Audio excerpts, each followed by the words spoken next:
Reifer, tape number 3. Mr. Reifer, we were talking about what happened to your sister, and you said that in Shanoff, before, at the beginning, everyone was sent during the initial actions and the roundups, your sister was sent to camps. Yes. Do you know where she was first sent? I don't remember exactly the name. I forgot. I forgot. My sister was taken to an Arbeitslager, the working camp, and so was my brother Moshe.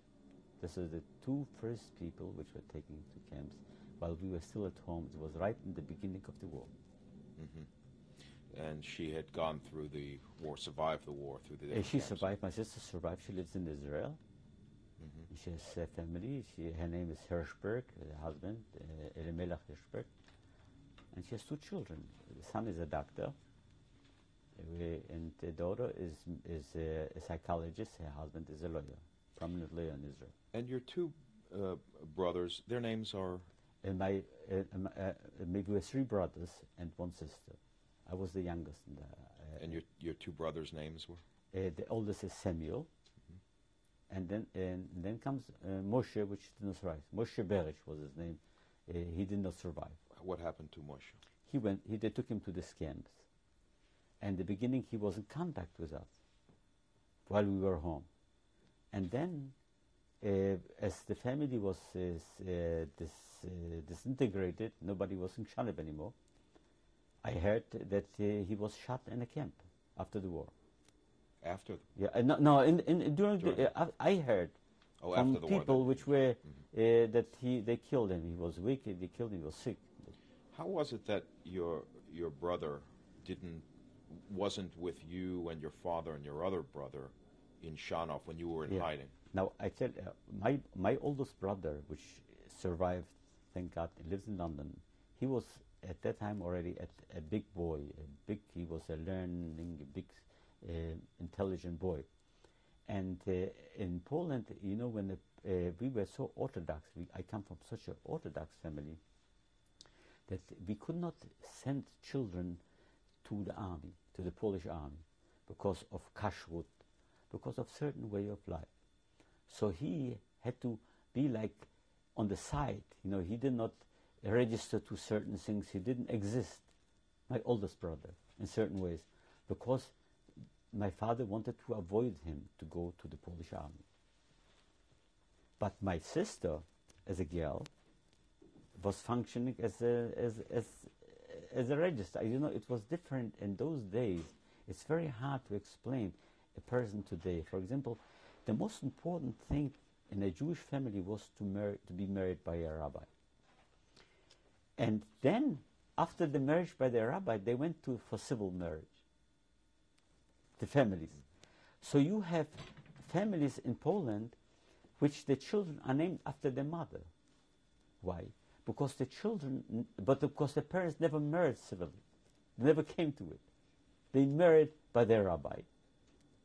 But they didn't marry, but it was so important to me. But later in years, as came my age already, things became more, people were more strict on those things. But at the time of my brother, I would say my father was married civilly, because the children's name is Reifer. But I know in certain instances that the children were named after their mother's name, family name. And that's what happened to protect the child, not to go to the Polish army. You had to get away with certain ways. And my brother wasn't figuring in all the numbers, you know, but my sister was, and so was my brother Moshe. And my sister was already a big girl, and the Germans needed, like, they wanted people should help them, people should work for them, right at the beginning. So they just took them to the camps, to the working camps, and my brother. And so that's why my oldest brother was hiding out with my father and myself. As a youngster, I was a kid at home, which was no fear, and nobody would have taken me to any place. What happened when you were alone, and you ended up being alone in Fifth Titan?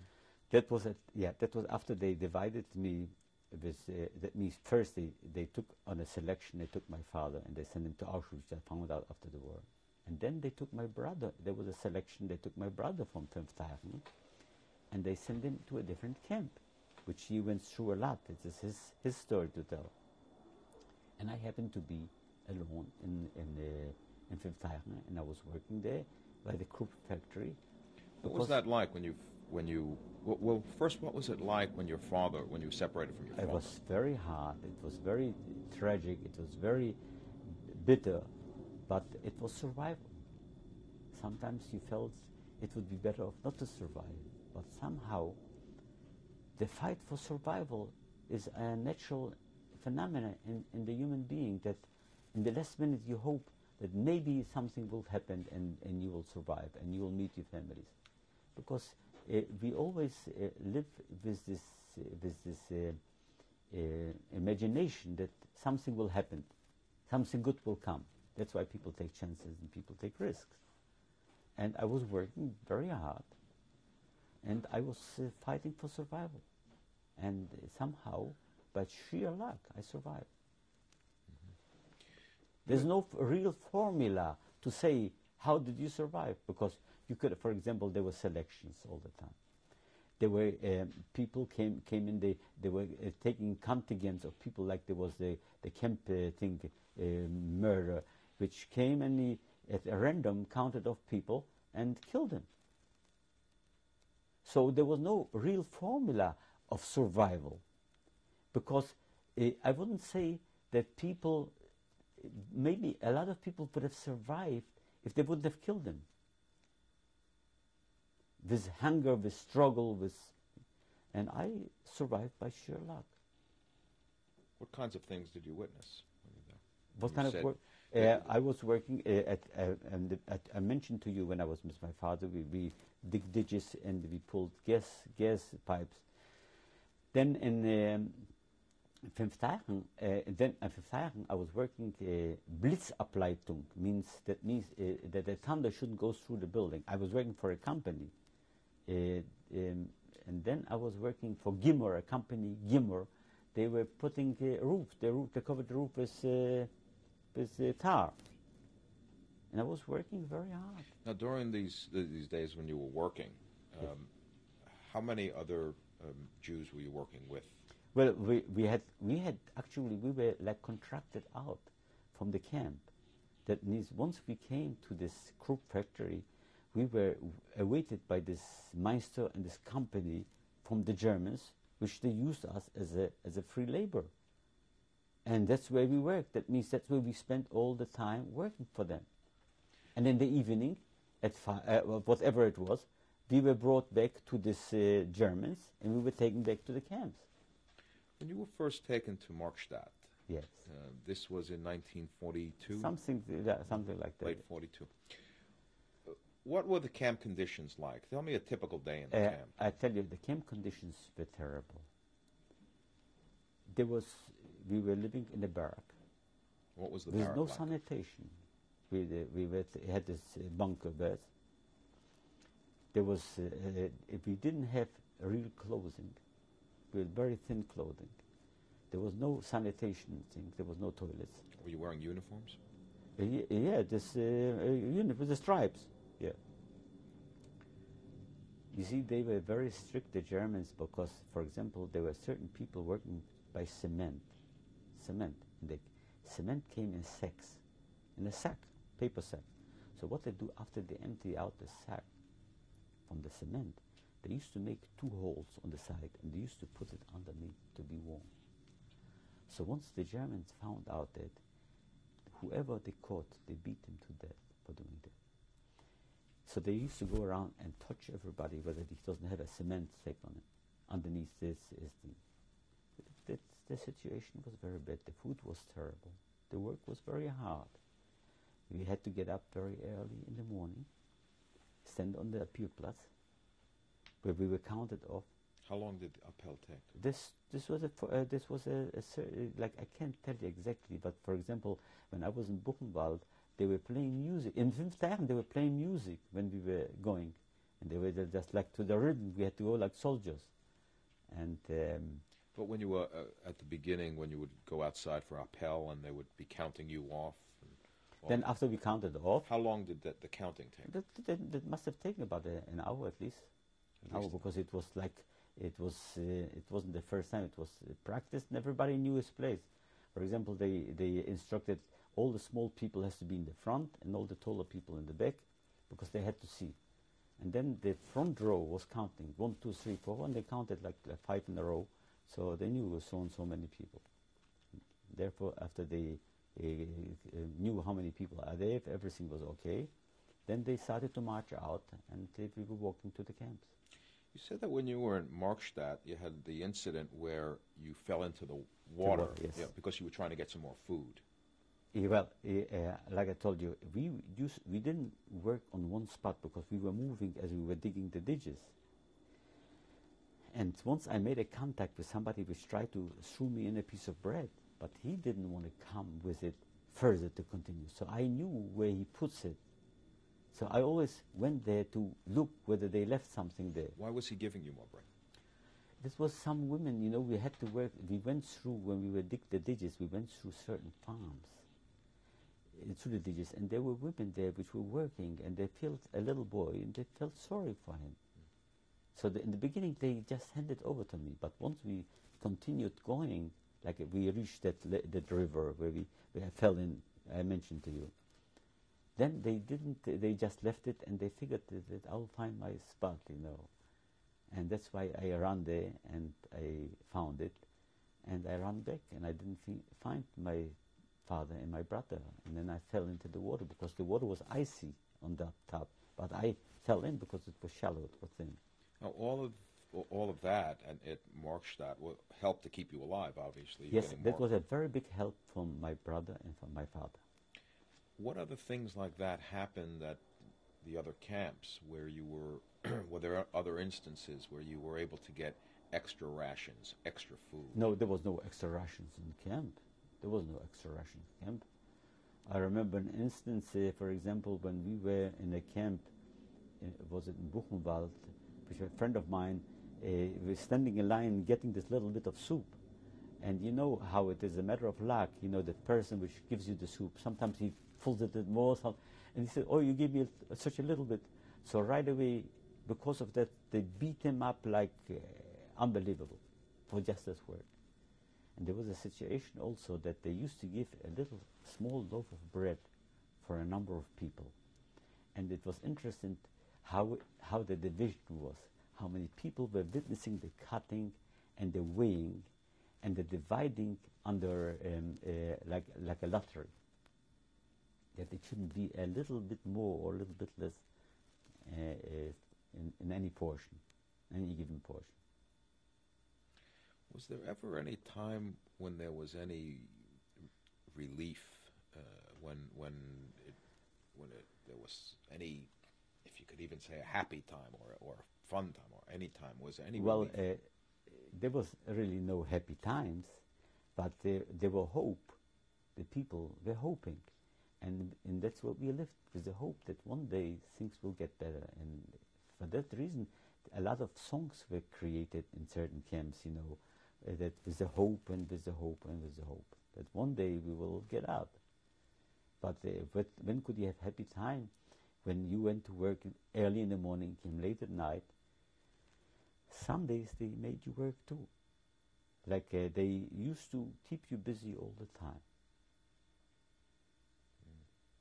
So there was never any time of relief, really. There was no relief. And when you went to bed at night, when you got into the barracks, yes, what was that like? What was conversation like? Well, survival. Plain survival. There was nothing but to discuss. Survival, and what's the next day going to bring, whom they're going to kill, what's going to happen, where they're going to take us.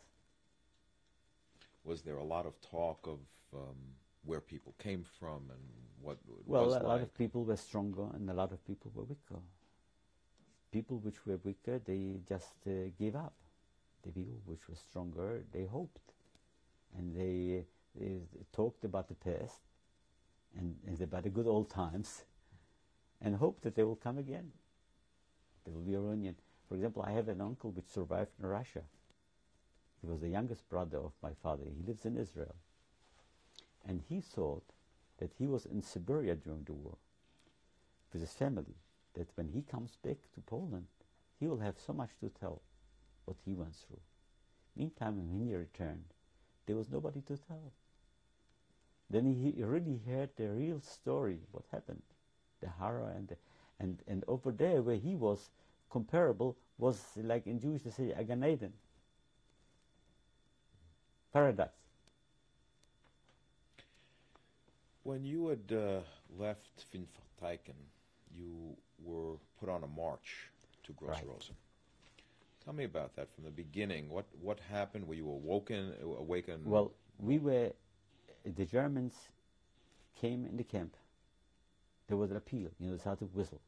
They gathered everybody on the Appealplatz, and we marched toward marching. The soldiers were watching us, we were marching. You didn't know where you were going? Nothing. You didn't even know you were leaving your camp, not coming back? Nothing. They didn't tell us anything. And as a matter of fact, some people said they wanted to show the German soldiers to upgrade their ego, that this is prisoners of war, like they caught them on the Russian front, that they're winning the war, so on and so forth. They didn't want to tell them that it's going bad on that front. Because you see, there was a difference in German, the SS and the regular Wehrmacht. For example, the SS is the higher elite, which were running all these killings and all these horrible things. But I am sure that there must have been in the Wehrmacht good people in between the Germans too, I assume. And they didn't want to break their belief that the Germany is on a losing path. And how many people were on this march? Oh, there were a few thousand. Few thousand. And how many people, when you finally got to Gross Rosen? Well, the thing is that on the way, whoever couldn't walk was shot. That means they fell behind, they were killed. And at night, we had to stop in certain places, sleep over in barns, sleep over in certain situations. And then partial, they took us on train. Obviously, they had the connections and they have the instructions how to go about it. And were you fed at all during this time? Where I was? Fed? Did you eat? It was even worse than while we were in camp. At least when we were in camp, we knew that we get this little bit of soup in the evening and this small, tiny little piece of bread in the morning. But here, it was totally, we ate snow. The people were falling like flies because there was no place to turn and nobody to ask for help. So when you arrived at Gross Rosen, approximately how many of you survived? I can't tell you how many, but I'm sure at least less than 50%. Less than 50%. Yeah. You said that when you got to Gross Rosen, now this was 1944. Yeah, that was already... what were the conditions like at Gross the conditions are undescribable. They had, I don't know how to say it in English, a Steinbruch. They break away stones from the mountains, And some people, which were there before us, they must have been going to work there because that camp existed before we came there. But as we came, we were thrown into certain barracks like animals. And there was no beds. There was nothing. There was no food. There were days we didn't get any food at all. And the lucky thing was that the Russians were closing in, and they took us out from Gross Rosen. Otherwise, this was an unbelievable scene, and impossible to survive. Was there a lot of diseases and whatever you want to call. What did you do in Gross Rosen? Nothing. There was no work. There was just laying, like I told you, I met this man dying on the floor, which is an unbelievable story. I felt that at this point, I really felt that God guided me, that I was away from my father and away from my brother, and here by myself, and here is a message to tell me that if I would have been sent to Shanov to take out this money with those 2 Poles, I would have been killed at that time, at that point. What could I say? How long were you in Gross Rosen? We were not too long. We were a few months in Gross Rosen. A few months. Yeah, I would say a few months. Yeah. And every day, just not Every doing day anything? was a horror day. Every day was an unbelievable situation. Every day was a day of the last day of my life, which I thought. From Gross Rosen, you went to Buchenwald. Yes. How did you get to Buchenwald? We went by train. They took us on a FI train. We walked a little bit, and then they put us on train, part of the way. As a matter of fact, when we arrived in Weimar, which is Buchenwald is not a town. Buchenwald is a Wald, is forest from trees, Buchen, from trees named Buchen. The town is Weimar. And when we arrived in Weimar, there was a bombardment. They were bombarding the station. Who was bombarding Either it was the Russians or the Americans. It was an unbelievable scene. It was going, the bombs of home. You could see, as a matter of fact, at one bombardment, I noticed that a locomotive from the power was jumped on a roof from a factory. Can you believe this? And the rail is like a spring, became like a spring. A bomb fell from this power from the. Were any of the inmates killed during this I bombardment? am sure they were, but at that time I could not witness. I didn't have to go to look who was killed or who was saved. We were just gathered and taken up to Buchenwald after the episode. Now, this was late 44 already. Yes.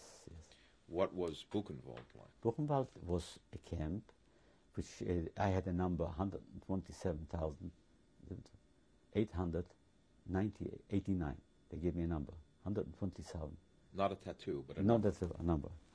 As a matter of fact, they found my name under this number.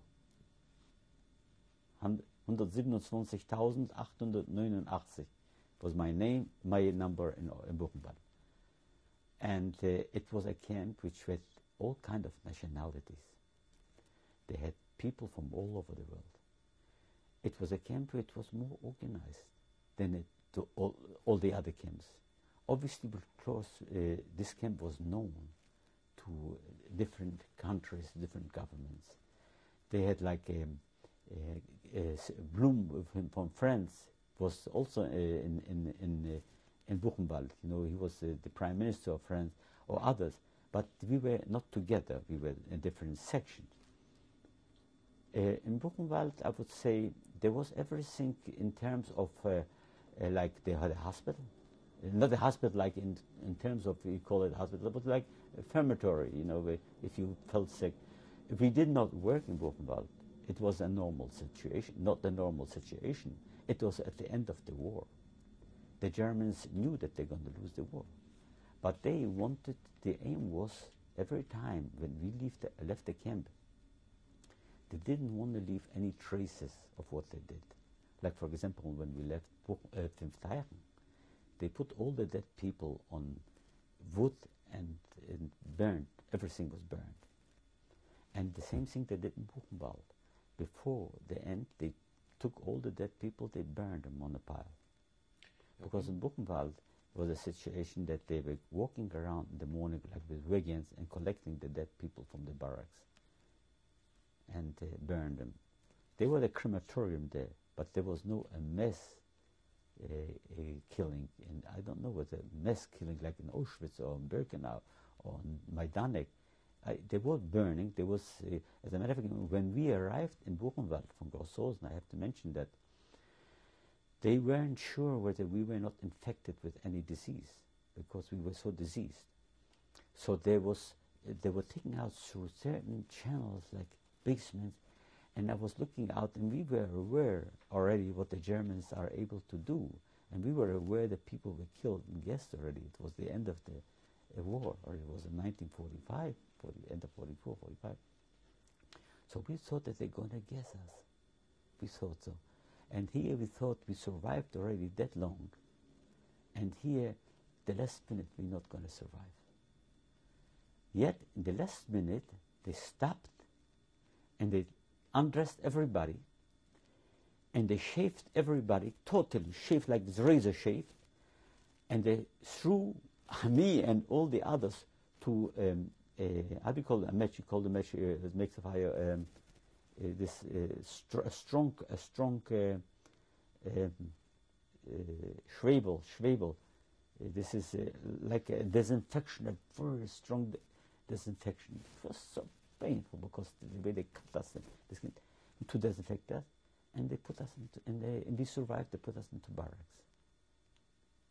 After that, were you sick at that time? No, I got sick a few days before the end of the war.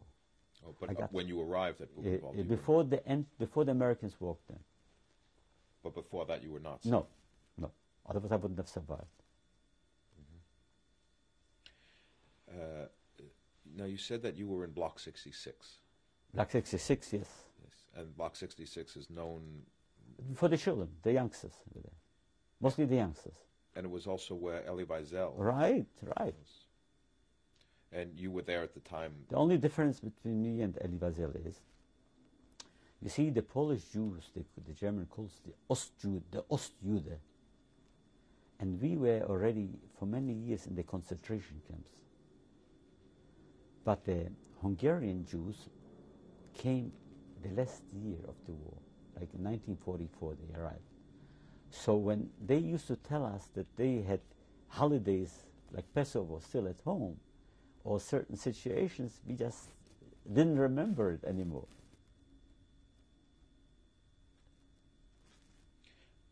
How were the holidays?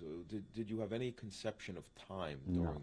No. Sometimes when you walked, for example, to work with an educated man and you remember time and you remember things, he could say, well, today is Yom Kippur, or today is Rosh Hashanah, or today is this, today is this. But otherwise, as a matter of fact, when we were liberated from Buchenwald, it was right after Pesach.